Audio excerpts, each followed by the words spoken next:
આપણે ગુવાર ઢોકળીનું શાક બનાવવાનું છે. તો ઢોકળી બનાવવા માટે આપણે એક વાટકો ઘઉંનો લોટ લેવાનો છે, એક વાટકી આપણે બાજરીનો લોટ અને એક વાટકી આપણે ચણાનો લોટ. આમાં કસ્તુરી મેથી નાખવાની છે અને આપણે એટલો ગુવાર નાખવાનો છે. ગુવાર ઝાઝો નથી નાખવાનો, ગુવાર થોડોક જ નાખવાનો છે. તો આપણે હવે એને આ લોટ બધાને ચાળી લેવાનો છે.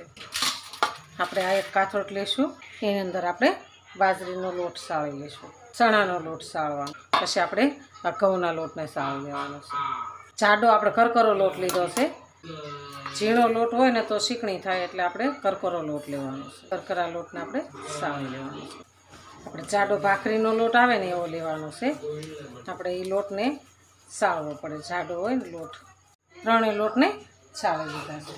ત્રણેય લોટને સાળીને આપણે મિક્સ કરી દીધા છે. હવે એની અંદર આપણે સ્વાદ પ્રમાણે મીઠું નાખીશું. 1 ચમચી નાની છે ખાંડ નાખીશું, સ્વાદ સારો આવે.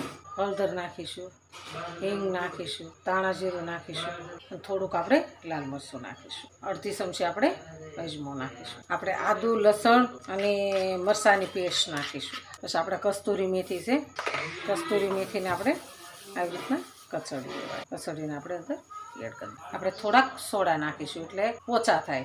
આપણે ચીલી ફ્લેક્સનો મસાલો નાખીશું. આપણે બધું મિક્સ કરી દેવાનું. આપણે એની અંદર 1 પાવડું તેલ એડ કરવાનું. બધા મસાલાને મિક્સ કરી દેવાના. આપણે ગુવાર ઢોકળીનું શાક બનાવીને તો રોટલીની જરૂર ન પડે. ઢોકળી ખાઈને દહીંની હારે ખવાય તો ચાલે, તમને જેમ ભાવે એમ ખવાય. આપણે હવે એનો લોટ બાંધી દઈશું. આપણે ઢોકળીનો લોટ કમ્પ્લીટ બંધાઈ ગયો છે. તો હવે આપણે એની ઢોકળી બનાવીશું. નાની નાની ઢોકળી બનાવવાની છે. આવી રીતના એક સરખા પીસ બનાવી નાખીશું. આવી રીતના બધા પીસ બનાવી નાખીશું અને પછી એની આવી રીતના કરી અને આમ આવી લંબગોળ આપણે ઢોકળી બનાવવાની છે. તો આપણે આને ડીશમાં કાઢીશું. આપણે ઢોકળી સરસ તૈયાર થઈ ગઈ છે. તો હવે આપણે એનો વઘાર કરવાનો છે. તો કુકરની અંદર કરવાનો છે. તો આપણે કુકર લઈશું, એની અંદર આપણે વઘાર કરવાનો છે. આપણે કુકરની અંદર 2 પાવડા તેલ એડ કરીશું અને આપણે ગરમ થવા મૂકવાનું. એની અંદર આપણે અજમા નાખવાના છે. અજમાથી વઘાર કરવાનો છે. આપણે અડધી ચમચી જેટલા અજમા અને ગરમ થવા મૂકીશું. આપણે 2 લસણની કળીને ટુકડા કરીને નાખીશું. હિંગ નાખીશું. પછી આપણે મુઠિયા છે, મુઠિયા ઢોકળા એની અંદર આપણે એડ કરી દઈશું. આપણે આવી રીતના એડ કરવાનું છે, તળાવા દેવાના છે.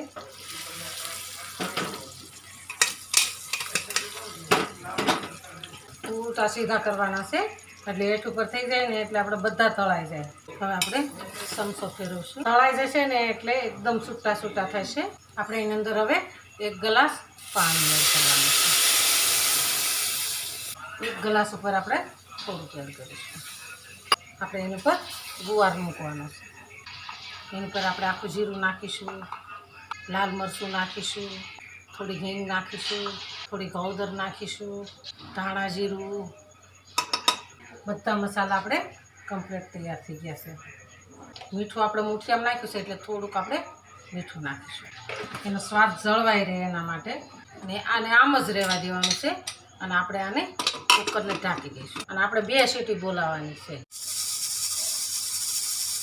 આપણે હવે કુકર ખોલીશું.